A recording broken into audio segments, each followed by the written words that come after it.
Stop scrolling. This might be the warning you were not ready to hear. There are sins you cry over, and there are sins you don't even notice anymore. The first one hurts your heart, the second one kills it slowly. You think you have time, you think you'll change one day. You think Allah understands. He does, but what if this comfort is the test? What if the reason you still feel numb is because your heart stopped reacting? Not because Allah left you, but because you stopped listening. Tonight's video is not soft motivation. It is a wake up, because sometimes Allah doesn't take blessings away first.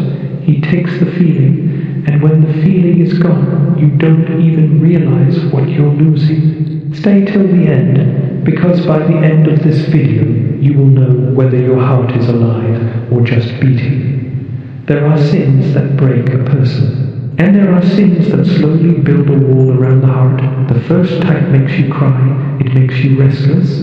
You feel ashamed, you look down, you whisper, I shouldn't have done that. That kind of sin still has hope inside it. Because guilt is alive, but the second type is quieter. It doesn't disturb your sleep. It doesn't make your chest heavy. It doesn't push you toward repentance. You do it, you justify it, you normalize it. It's not that bad. At least I'm not doing worse. Everyone does it.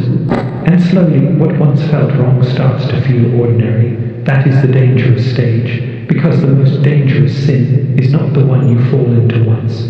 It's the one you defend. The moment you start protecting the mistake instead of protecting your heart, something shifts inside you. At first your heart used to warn you. There was discomfort, there was hesitation, there was a voice saying stop.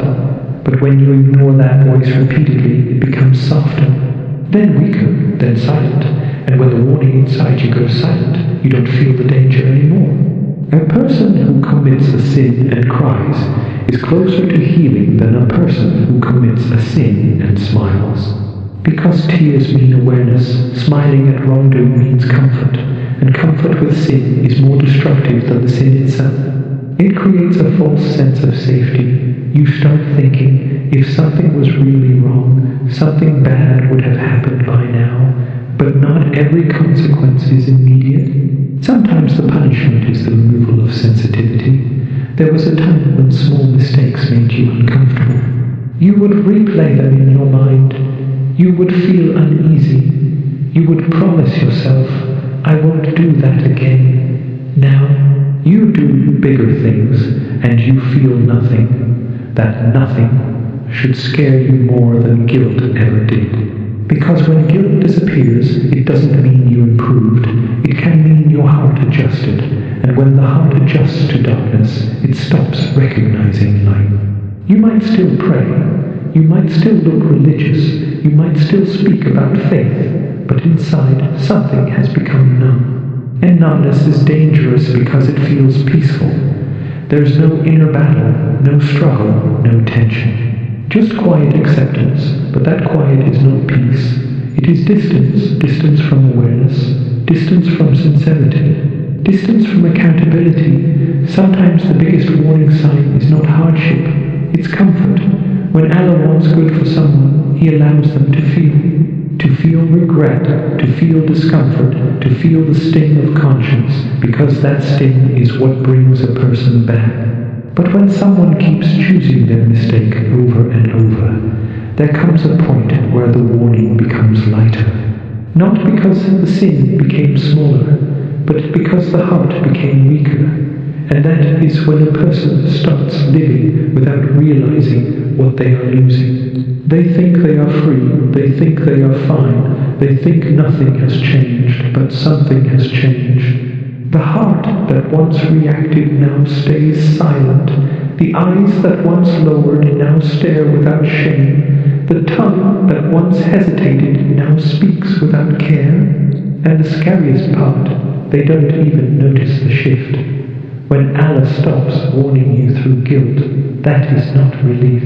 It can be a test to see if you will wake up on your own before the consequences wake you up. So if you still feel uncomfortable after doing something wrong, be grateful.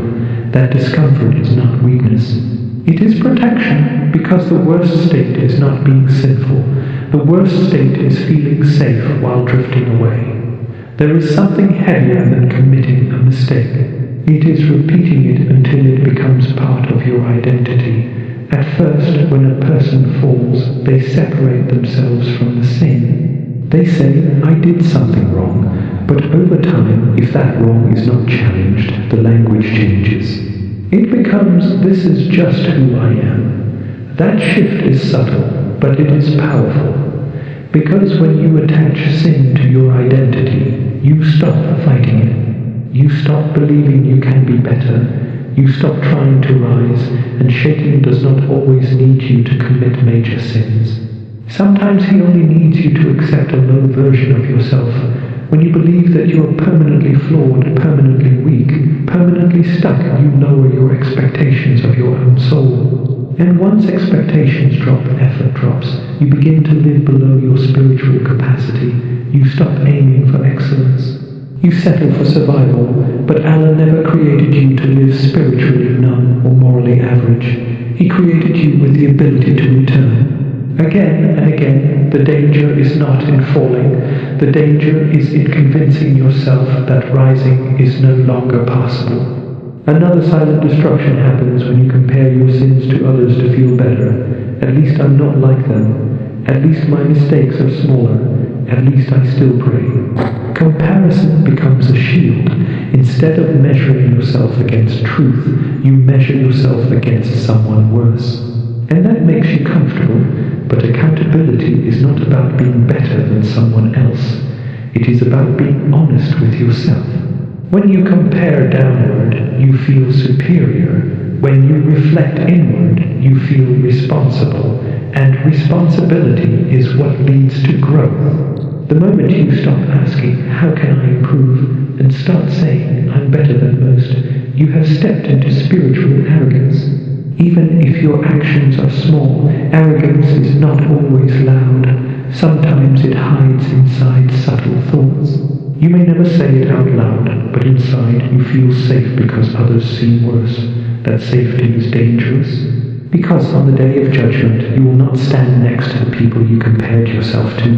You will stand alone. Your record will not be measured against theirs. It will be measured against what you were capable of becoming. And there is one more key sign of drifting, delaying repentance. You know it's wrong. You feel a small pull to stop. But you say, later, I'll fix myself when I'm older. I'll change after this phase. I'll repent when things calm down. But time is not guaranteed. Every delay strengthens the habit. Every later weakens urgency. And the heart was not designed to stay in contradiction for too long. Either it pushes you toward repentance, or it adapts to the sin. If you keep postponing change, the discomfort fades. And when discomfort fades, repentance becomes harder. Not because Allah closed the door, but because you stopped walking toward it. The most powerful believers are not those who never fall. They are those who refuse to normalize their falls. They don't defend their mistakes. They don't compare to feel superior. They don't delay their return. They feel, they acknowledge, they move back quickly. And that speed of return is what protects the heart. You don't need perfection, you need awareness. You don't need a flawless record, you need a soft heart. Because a soft heart trembles, and a trembling heart returns.